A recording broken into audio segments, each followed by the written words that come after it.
আসসালামু আলাইকুম। আজকে একটি প্রশ্ন পড়ছি। প্রশ্নটা নেওয়া হয়েছে ইংলিশ ডিপার্টমেন্টের থার্ড ইয়ারের 17 and 18 century non fictional pros থেকে শুরু করছি। What are the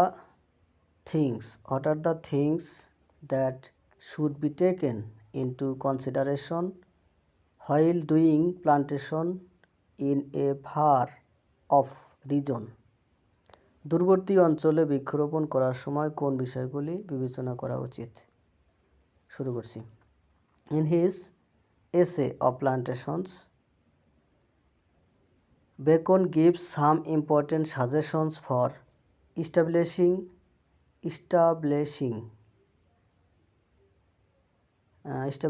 a plantation in a far off region. He advises that plantation should be organized step by step with patience and careful planning.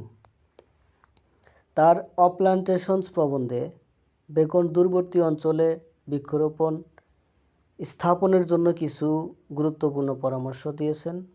তিনি পরামর্শ দেন যে ধৈর্য এবং সতর্ক পরিকল্পনার মাধ্যমে ধাপে ধাপে বৃক্ষরোপণ সংগঠিত করা উচিত। First, agriculture should be the main concern of planter because it is the foundation of a settled society. A planter must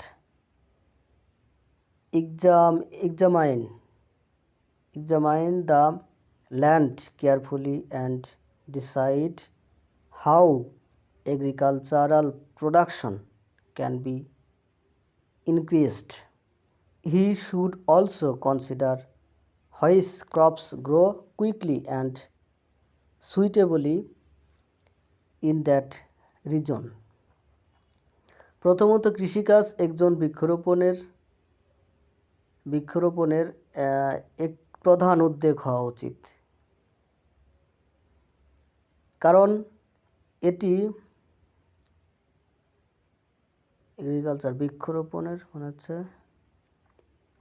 প্রথমত কৃষিকাজ একজন বৃক্ষরোপণের প্রধান উদ্যোগ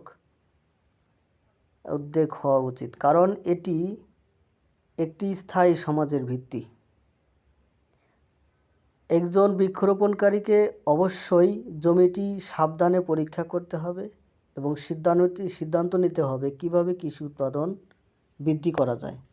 তাকে বিবেচনা করতে হবে যে কোন ফসল দ্রুত এবং উপযুক্তভাবে বৃদ্ধি পায়।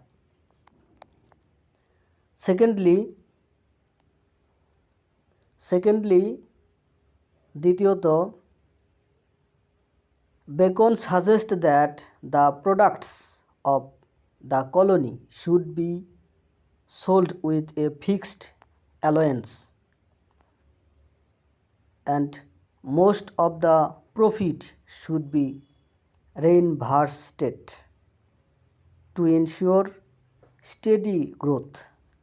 He warns against taking quick profit from a young colony because plantations are not to be hastily drawn for profit. দ্বিতীয়ত, বেকন পরামর্শ দেন যে উপনিবেশের পণ্যগুলি একটি নির্দিষ্ট ভাতা দিয়ে বিক্রি করা উচিত। দ্বিতীয়ত, বেকন পরামর্শ দেন যে উপনিবেশের পণ্যগুলি একটি নির্দিষ্ট ভাতা দিয়ে বিক্রি করা উচিত এবং স্থিতিশীল বৃদ্ধি নিশ্চিত করার জন্য বেশিরভাগ লাভ পুনর্বিনিয়োগ করা উচিত। তিনি একটি তরুণ উপনিবেশ থেকে দ্রুত মুনাফা নেওয়ার বিরুদ্ধে সতর্ক করেন, কারণ লাভের জন্য তাড়াহুড়া করে বৃক্ষরোপণ করা উচিত নয়।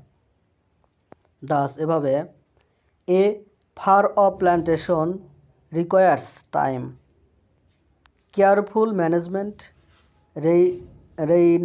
reinvestment and patience. Only by following these principles can a colony grow successfully and provide lasting profits.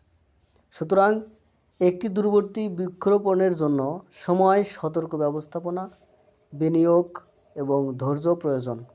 কেবলমাত্র এই নীতিগুলি অনুসরণ করেই একটি উপনিবেশ সফলভাবে বৃদ্ধি পেতে পারে এবং স্থায়ী সুবিধা প্রদান করতে পারে।